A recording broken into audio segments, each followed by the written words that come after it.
lewati sabda Rasulullah sallallahu alaihi wa ala alihi wasallam, "Kanat Banu Israil tasusuhumul anbiya'u."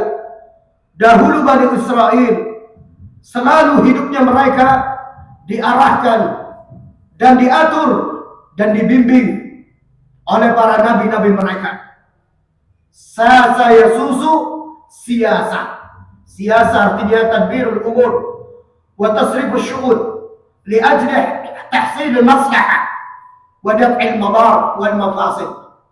Siyasa artinya adalah pengaturan perkara dan manajemen urusan manusia agar mendapatkan kebaikan-kebaikan dalam hidup mereka dan terhindar dari berbagai macam keburukan. Dan inilah ainul risalah.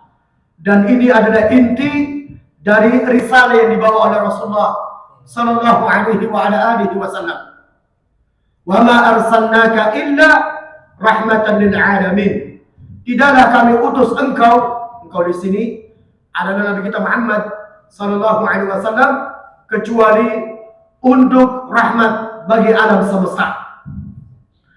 Para ahli tafsir menafsirkan ayat ini yang dimaksud rahmat di sini bukan kemudian yang dimaksud ada orang salah dibiarkan atau ada orang yang beragama selain agama Islam kemudian setelah itu orang tersebut mengganggu Islam dan kaum muslimin dibiarkan kemudian setelah itu berdalih Islam itu rahmatan lil alamin. Maka kalau ada orang yang menafsirkan rahmatan lil alamin dengan makna ini, maka ini sangat keliru. Jama'an rahmat Allah Subhanahu wa ta'ala. Umirtu an uqatila an-nas hatta yashhadu an la ilaha illallah wa anna Muhammadar Rasulullah wa iqamis salah wa ita'iz zakat. Aku diperintahkan oleh Allah Subhanahu wa ta'ala untuk memerangi manusia. Wa ju'ilatil jannatu tahta dilalus suyuf. Allah Subhanahu wa ta'ala menjadikan surga di bawah naungan pedang. Barakallahu fikum. Ini adalah kinayah. Kalau Islam itu perjuangan, Islam itu pengorbanan, Islam itu adalah kerja keras untuk mendapatkan ampunan Allah dan mendapatkan surga Allah Subhanahu wa ta'ala. Ala inna sil'atul jannati ghaliyah. Kata Rasulullah SAW, ingatlah bahwa surga dibayar dengan sangat amat mahal. Barakallahu fikum. Surga, ampunan Allah yang kita berusaha untuk mendapatkannya dibayar dengan sesuatu yang sangat mahal sekali. Dari mulai umur kita balik sampai kita meninggal dunia, perjuangan semua untuk mendapatkan surga Allah dan ampunan Allah Subhanahu wa ta'ala. Jadi jemaah rahmat Allah Subhanahu wa ta'ala, kembali kalau ada orang yang menafsirkan di atas tadi adalah membiarkan kemungkaran, kezaliman dan perbuatan keji, kemudian setelah itu berdalih bahwa itu rahmatan lil alamin, maka itu penafsiran yang sangat keliru. Kemudian ada orang-orang yang barakallahu fikum menyatakan setelah itu Islam Nusantara. Islam apa?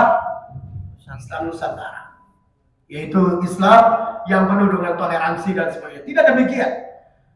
Ajaran Islam bukan demikian. Yang dimaksud rahmatan lil alamin adalah barakallahu fikum anna af'alal insan taduru bainal masalih wal mafasid. Sesungguhnya perbuatan manusia dan perkataan manusia, tindak tanduk mereka semuanya ditimbang dengan maslahat dan mudarat. Semuanya ditimbang.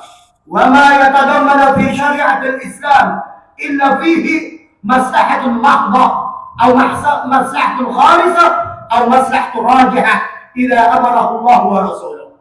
Tidaklah sesuatu yang ada di syariat Islam yang Allah dan Rasulnya memerintahkan kepada manusia kecuali terdapat di dalamnya maslahat murni, betul-betul murni, di dalamnya semuanya kebaikan, atau antara maslahat dan mudaratnya lebih banyak daripada maslahatnya.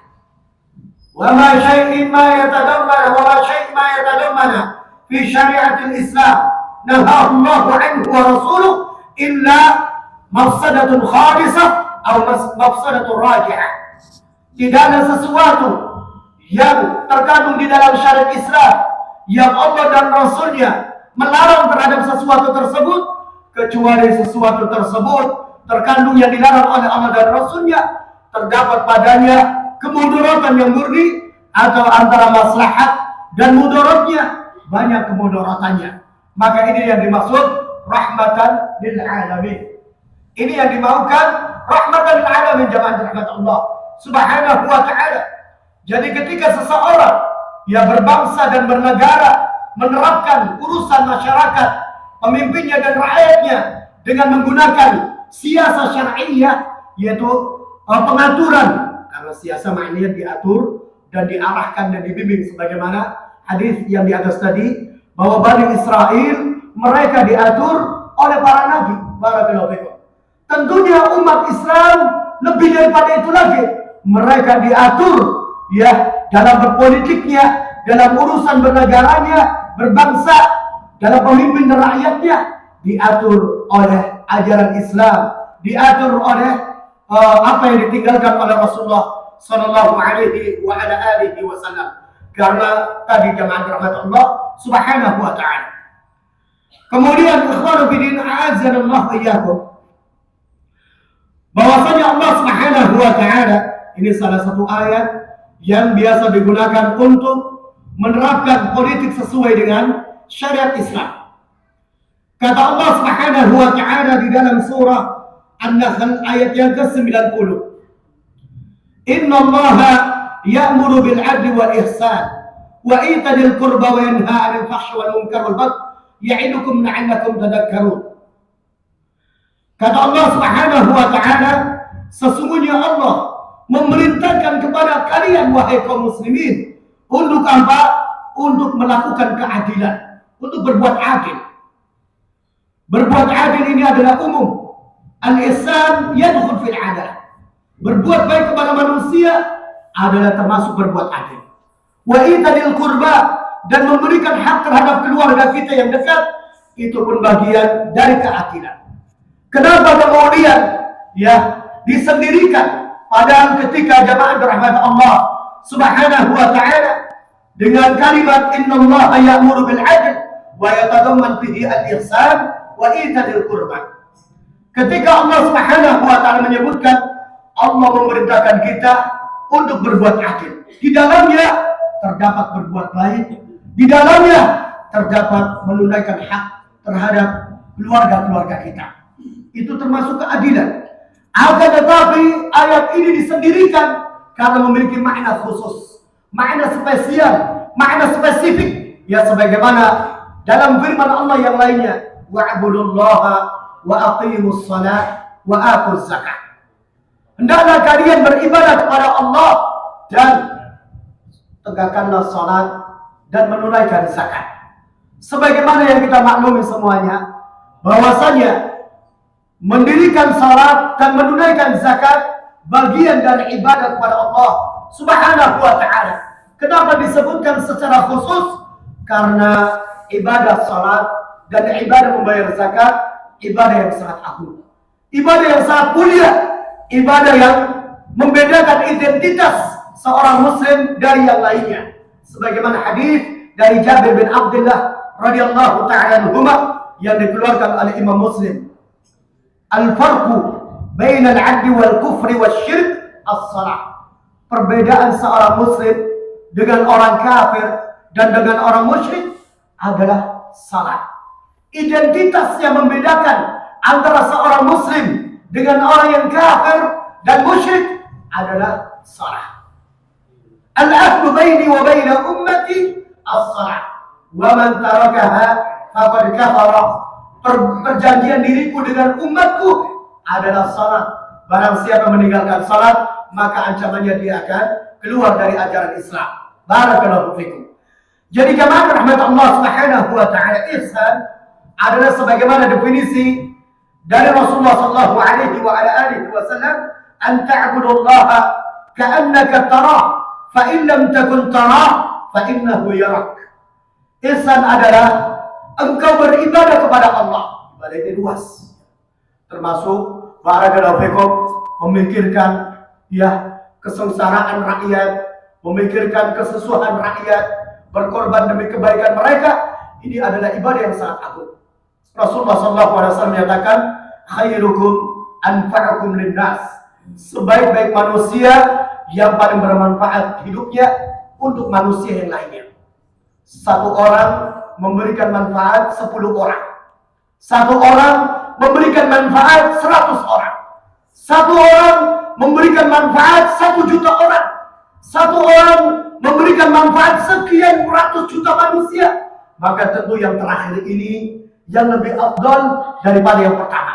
Yang pertama, dia hanya bisa memberikan manfaat untuk keluarganya saja yang ada di sekitarnya.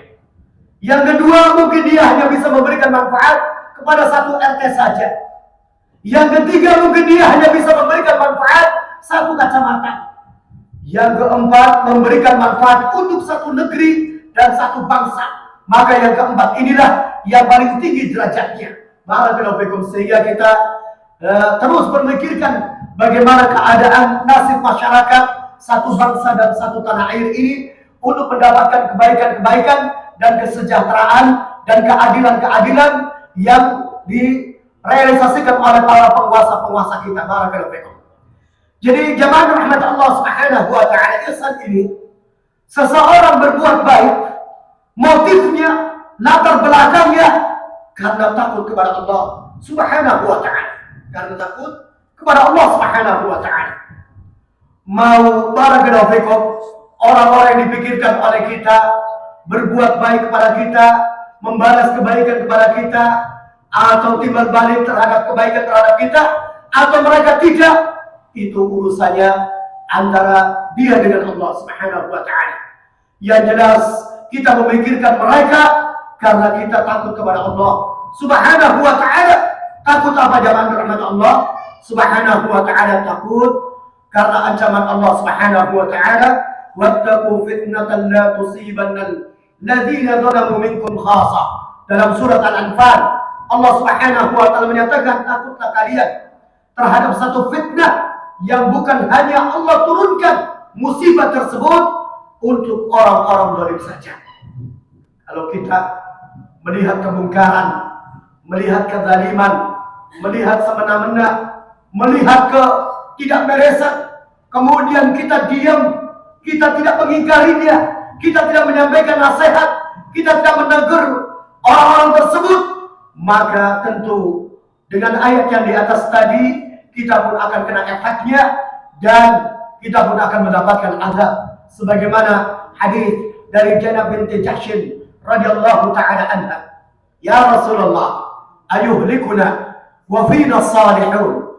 Ya Rasulullah, apakah Allah akan tetap menurunkan azab di tengah-tengah kami dalam keadaan masih banyak di tengah-tengah kami orang-orang saleh, orang yang ahli ibadah, orang yang ahli puasa, orang yang ahli sedekah, orang yang ahli ini dan itu, ahli baca Quran, ahli ceramah, ahli ta'lim dan seterusnya. Apakah Allah akan tetap menurunkan azab dalam keadaan di tengah-tengah kita masih banyak orang-orang semacam itu, orang-orang saleh?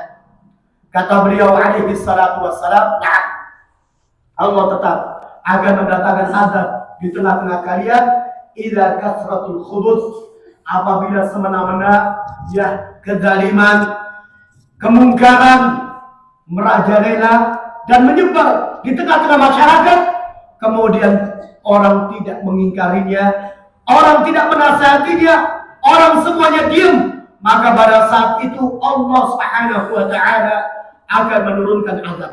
Sehingga jamaah rahmat Allah Subhanahu wa taala, al-ihsan adalah berbuat baik semata-mata karena Allah Subhanahu wa taala.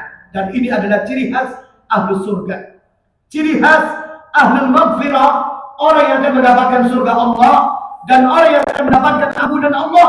Dia senantiasa berbuat baik terus, motifnya bukan karena manusia, tapi motifnya karena Allah Subhanahu wa taala. Dan ini barakallahu fikum, banyak orang-orang yang meninggalkan perbuatan tersebut.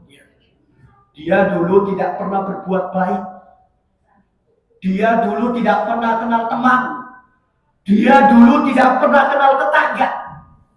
Begitu ada udang di balik batu, ya, ada keinginan menjabat untuk menjadi anggota dewan ke, atau ingin menjadi ini ke.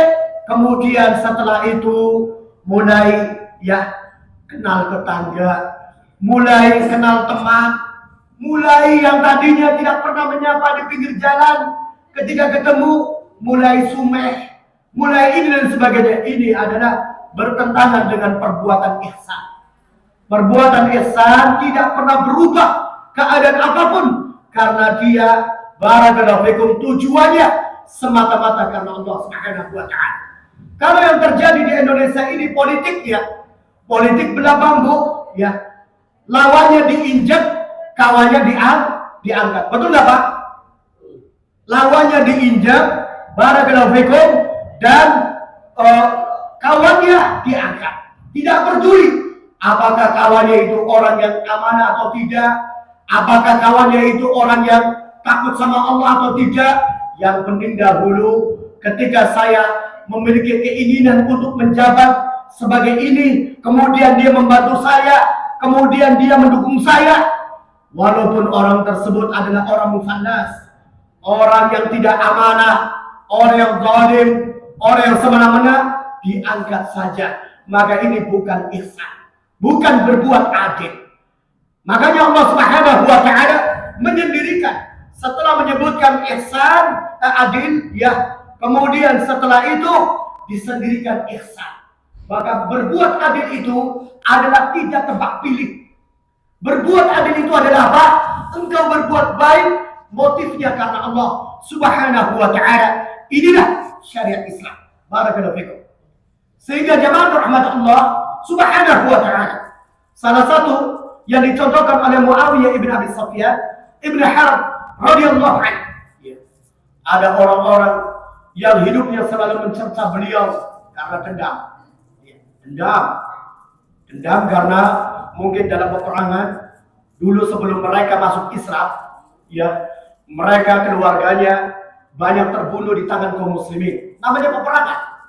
Kalau seseorang tidak membunuh, maka dia yang dibunuh. Barakallahu fikum. Ketika memperluas wilayah Islam sampai kemudian bertempur dengan pasukan Persia dan bertempur sebagian dengan pasukan Romawi dan sebagainya, kemudian wilayah-wilayah tersebut yang dikuasai kaum muslimin, kemudian sebagian mereka masuk Islam. Tapi di dalam diri mereka masih ada tersimpan dendam terhadap Muawiyah ibn Abi Sufyan ibn Harb radhiyallahu anhu. Kemudian Muawiyah ibn Abi Sufyan radhiyallahu ta'ala mendatangi orang-orang tersebut dan memberikan hadiah dan selalu baik dan selalu memujinya dan sebagainya, sampai orang-orang yang dendam terhadap beliau, ini siapa yang kita hadapi ini? Hatinya terbuat dari apa ini? Kita hampir setiap hari memfitnah dia, mencerca dia, dan menjelekan dia, malah dia mendatangkan hadiah dan selalu berbuat baik terhadap kita dan seterusnya. Infaq billati hiya ahsan. Maka balaslah keburukan yang mereka lakukan dengan kebaikan-kebaikan. Faida bainahu wa bainaka wa bainahu adawatun ka'annahu waliyyun hamid. Ketika engkau menolak keburukan dengan kebaikan, sebelumnya terjadi permusuhan, ka'annahu waliyyun hamid. Maka bisa jadi setelah engkau berbuat baik tersebut akan menjadi orang-orang yang selalu dekat dan menyayangi dirimu. Barakallahu fikum. Inilah ajaran Islam. Ajaran Islam, barakallahu fikum, senantiasa menolak keburukan-keburukan dengan kebaikan-kebaikan. Berbeda dengan ajaran-ajaran orang-orang kafir. Aturan orang-orang kafir yang ada adalah permusuhan, yang ada adalah dendam dan seterusnya. Adapun ajaran Islam, kita lihat bagaimana Rasulullah sallallahu alaihi wasallam sebelum beliau menguasai Mekah dan menjadikan Mekah sebagai kota Islam, negeri Islam, beliau ditindas, beliau diintimidasi, beliau disiksa, bahkan diboikot, tidak boleh memberi sembako dan pangan sampai beberapa hari. Mereka menahan rasa lapar para sahabat dan Rasulnya sampai digenjam perutnya, diganjal perutnya dengan batu karena menahan rasa lapar, sampai sebagian mereka memakan daun-daunan untuk menghilangkan lapar mereka berhari-hari. Bahkan sebagian para sahabat disiksa, sebagian mereka dibunuh, ditusuk dari duburnya sampai tembus ke umur tubuhnya. Kemudian setelah barakallahu fikum Mekah terebut menjadi kota Islam, kemudian mereka barakallahu fikum sudah tidak lagi membenci Islam dan kaum muslimin, mereka dijadikan saudara. Wa in tabu aqamus shalah wa atuz zakat fa ikhwanukum fid din. Kalau mereka bertobat mengakui kesalahannya, ya, menyesali perbuatannya, wa aqamus shalah, kemudian mendirikan salat, wa atuz zakat, dan menunaikan zakat, fa ikhwanukum fid din, maka mereka adalah saudara-saudara kalian, satu keimanan dan satu agama. Barakallahu fikum. Jadi fondasi keadilan akan bisa terwujud di sebuah bangsa dan sebuah negeri apabila pemimpinnya adalah bermental ihsan, bermental muhsin, tidak tebak pilih. Ya, barakallahu fikum. Banyak kejadian. Gara-gara dahulu dia tidak mendukung, padahal orang ini rumahnya saja, Pak, rumahnya ini, demi Allah, kalau seandainya didorong 2 orang rubuh. Barakallahu fikum. Mau beli beras, mau beli lauk pauk aja, betul-betul dadak nyari. Barakallahu fikum. Begitu kena musibah anaknya sakit, kemudian dibawa rumah sakit karena tidak punya jaminan JKN, jaminan kesehatan nasional. Barakallahu fikum. Akhirnya ditanya surat-suratnya sama pihak rumah sakit. Kemudian setelah itu akhirnya daripada anaknya melayang nyawanya, dia menuruti prosedur yang ada di rumah sakit tersebut pakai umum. Kemudian sampai dia akhirnya cari pinjaman, hutang sini, hutang sana, dan seterusnya, sudah jatuh ketimpa tangga. Barakallahu fikum istilahnya. Jamaah rahmat Allah Subhanahu wa taala. Tapi satu kasus, ya, mobilnya ada, motornya 4, rumahnya gedung, barakallahu fikum, keluarganya makmur. Dia mendapatkan jaminan-jaminan karena apa?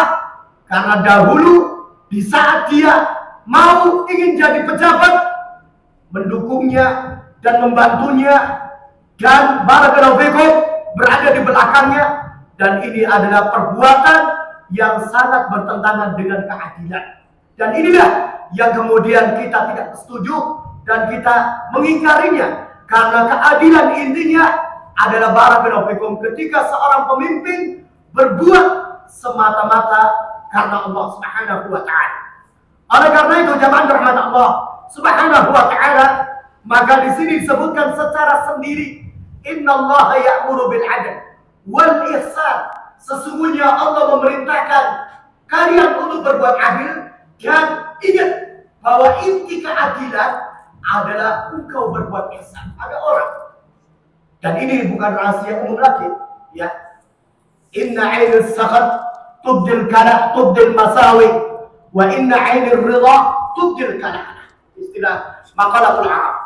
Orang kalau sudah benci, semua yang dia lihat terhadap orang yang dibencinya jelek semua. Walaupun dia sudah bertobat, walaupun dia sudah insaf, walaupun dia sudah menyesali perbuatannya yang dahulu dia melakukan kezaliman, tapi karena kamu benci padanya, itu obatnya pura-pura. Itu hanya ingin mendapatkan simpatisan dan seterusnya. Maka ini seringnya seperti itu. Wa inni ridha tubdil masawi tubdil karalah. Dan orang kalau lihatnya senang, walaupun perbuatannya dari A sampai Z jelek semuanya, maka dipuji-puji setinggi langit sampai mengatakan kalau ada nabi, na'udzubillah min dzalik, kalau orang tersebut ya betul-betul mengucapkannya dari hati bisa kufur orang tersebut. Kalau seandainya ada nabi setelah Nabi Muhammad SAW, maka orang tersebut itu pantas untuk menjadi nabi katanya, karena terpenuhi sifat-sifat nabi katanya. Na'udzubillah min dzalik. Barakallahu fikum. Jamaah rahmat Allah Subhanahu wa taala, inilah karena tidak adanya keadilan. Makanya Allah Subhanahu wa taala memerintahkan kepada kita, barakallahu fikum, ya ayyuhalladzina amanu qu Kunu qawamina bil qisti syuhada'i lillah. Wahai orang-orang beriman, jadilah kalian penegak-penegak keadilan di muka bumi ini karena Allah Subhanahu wa taala, untuk saksi manusia. Umat Islam ini saksi. Saksi untuk seluruh manusia yang ada di belahan dunia ini. Ya. Kalau orang mau cari saksi selain umat Islam, tidak akan bisa. Ya. Karena selain umat Islam, semua ada motifnya, semua ada tujuan. Ya, fulan bin fulan walaupun agamanya bukan Islam, walaupun non-Muslim, tapi baik, tapi lembut, sopan, dan seterusnya. Pasti orang tersebut berbuat karena ada maunya urusan dunia. Akan tetapi jamaah rahmat Allah Subhanahu wa ta'ala, seorang Muslim berbuat baik karena Allah Subhanahu wa ta'ala. Ya. Tidak ada yang dia lihat kecuali Allah Subhanahu wa ta'ala. Innama nut'imukum liwajhillah ma nuridu minkum jazaa'a wala syukura. Kami memberikan makan terhadap kalian karena mengharap wajah Allah, tidak mengharap kalian timbal balik. Mau kalian mengucapkan terima kasih, mau kalian diam saja, tidak mempengaruhi hati kami, karena kami berbuat lillahi wa fillah. Ini mental seorang Muslim. Sehingga yang bisa jadi berbuat adil, yang bisa menjadi saksi di muka bumi ini adalah umat Islam. Ada keliru kalau sebuah bangsa, sebuah negeri menjadikan pejabat-pejabatnya non-Muslim, keliru besar. Barakallahu fikum, keliru. Karena pasti orang-orang ini akan merusak dari dalam. Barakallahu fikum. Sampai mengucapkan demikian kalimatnya. Ada seorang non-Muslim yang memiliki jabatan penting, dia mengucapkan, kalau KPK ini jangan terlalu keras lah, ya. Jangan terlalu berlebihan, sedikit-sedikit OTT, sedikit-sedikit OTT. Sudahlah, nggak usah bersih-bersih amat. Kalau mau bersih-bersih di surga katanya, ya. Kalau mau bersih-bersih mana? Di surga. Sedikit-sedikit nggak apa-apa katanya. Ini teori seperti ini jamaah rahmat Allah Subhanahu wa ta'ala, teori yang membuat bangkrut sebuah negara. Barakallahu fikum. Karena apa? Ada seorang santri menghadapi sebuah ujian. Kemudian satu santri mengatakan, yang penting saya lulus. Ya nilai seberapa pun nggak apa-apa lah. Yang penting ya tidak. Yang penting lulus lah, nilai seberapa nggak apa-apa. Ya, jangan sempurna-sempurna amat. Akhirnya karena ideologinya seperti itu, ya, latar belakang pemikiran yang dia jadikan landasan untuk berbuat di atas tadi, akhirnya santri tersebut bermudah, bergampang-gampang, menyepelekan, kerjanya tidur, kemudian kadang-kadang ngisi PL tersebut tidak semangat dan sebagainya. Karena sudah ada barakallahu fikum, ya, ide dasarnya demikian. Berbeda dengan jabatan rahmat Allah Subhanahu wa ta'ala, seorang santri mengatakan, saya harus yang paling terbaik, yang harus sempurna, bagaimana saya bersih. Ya, saya harus bagaimana ini supaya nilainya bagus dan supaya mendapatkan ranking. Akhirnya santri yang kedua ini kerja keras, banting tulang, semangat dalam berbuat dan sebagainya. Ini ideologi namanya. Ide dasar yang mempengaruhi ya kinerja seseorang. Barakallahu fikum. Kalau kemudian kalimat tersebut ya tidak diingkari dan tidak dilawan, maka sedikit-sedikit orang korupsi dibiarkan. Betul nggak Pak? Nggak apa-apa lah, ya. 10 miliar yang korupsi 1000 orang, ya, sekian triliun dan sebagainya, kemudian bangkrut, akhirnya hutang lagi. Sudah, nggak perlu kita tutup-tutupi sebuah rumah tangga. Kalau adanya hutang, berarti rumah tangga tersebut miskin. Betul nggak Pak? Bangkrut. Ya. Ada orang menjalin sebuah rumah tangga, kemudian punya anak, kemudian sedikit-sedikit hutang. Ya. Mau bangun rumah, hutang. Mau beli kendaraan, hutang. Maka kita katakan barakallahu fikum, berarti rumah tangga tersebut miskin. Betul nggak Pak? Barakallahu fikum. Jadi jamaah rahmat Allah Subhanahu wa taala, kata Allah Subhanahu wa taala, wahai orang-orang beriman, jadilah kalian penegak keadilan dan jadilah kalian saksi-saksi Allah. Kemudian kata Allah Subhanahu wa taala, wa la yajrimannakum syana'anu qaumin ala an la ta'dilu i'dilu huwa aqrabu littaqwa. Dan janganlah kalian karena kebencian satu kaum terhalang bagi kalian untuk menegakkan keadilan. Berbuat adillah, karena keadilan tersebut mendekatkan diri kalian kepada ketakwaan kepada Allah Subhanahu wa taala. Perhatikan. Jadi tujuan